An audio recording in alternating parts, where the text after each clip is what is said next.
কচুর ছড়ার অনেক গুণ আছে, অনেক পুষ্টিগুণ, কথাটা কিন্তু সত্যি। আমি এটাকে কচুর ছড়া বলছি, আপনাদের কোন কোন অঞ্চলে কি নামে ডাকে জানি না, তবে অনেকে কচুর মুখিও বলে, আবার কেউ কচু গোটাও বলে। কথাটা কিন্তু যেমনই শোনা যাক, জিনিস কিন্তু একই। কয়েকদিন থেকে কচুর ছড়াগুলা বাসায় ছিল, কিন্তু কি মাছ দিয়ে রান্না করব ভেবেই পাচ্ছিলাম না।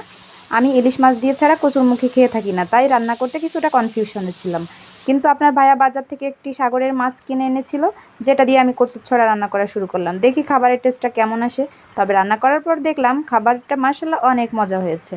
সবসময় একঘেয়েমি রান্না কিন্তু ভালো লাগে না, তাই মুখের স্বাদ বাড়াতে বিভিন্ন সময় বিভিন্নভাবে রান্না করে খাওয়া উচিত।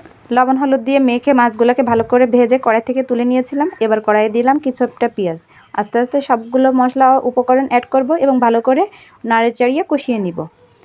আমি এখানে সরিষার তেল ব্যবহার করেছি, আপনারা চাইলেও সয়াবিন তেলও ব্যবহার করতে পারেন। কচুর ছড়াগুলা পরিষ্কার করাটা কিছুটা ধৈর্যের ব্যাপার, তাই ধৈর্য নিয়েই কাজটা করেছিলাম। অনেকটা সময় লেগেছিল। আমি এর মধ্যে কয়েকটা কাঁঠালের বিচিও দিয়ে দিয়েছি। ভালো করে মশলার সঙ্গে নেড়েচেড়ে কষিয়ে নিব। কচুর ছড়া গায়ে মশলাটা ভালো করে লেগে গেলে তারপর ঢাকনা দিয়ে ঢেকে কিছুক্ষণ আরেকটু সেদ্ধ করে নিব। কচুর ছড়াগুলো অর্ধেক পরিমাণ সেদ্ধ হয়ে গেলে তার মধ্যে পরিমাণ মতো পানি দিয়ে দিব। মনে রাখতে হবে কচুর ছড়ায় কিন্তু ঝোলটা একটু শুকিয়ে নেয়, তাই একটু বেশি করেই ঝোল রাখতে হবে। তরকারিতে বলক চলে এলে তার মধ্যে মাছ দিয়ে ভালো করে তরকারির সঙ্গে মিলিয়ে নিব। দেখতে পাচ্ছেন তো কালারটা মাশাআল্লাহ সুন্দর এসেছে, খেতেও অনেক মজা হয়েছিল আলহামদুলিল্লাহ। আপনারাও বাসায় খেয়ে দেখবেন। সকলে ভালো থাকবেন, আমাদের জন্য দোয়া করবেন। আল্লাহ হাফেজ।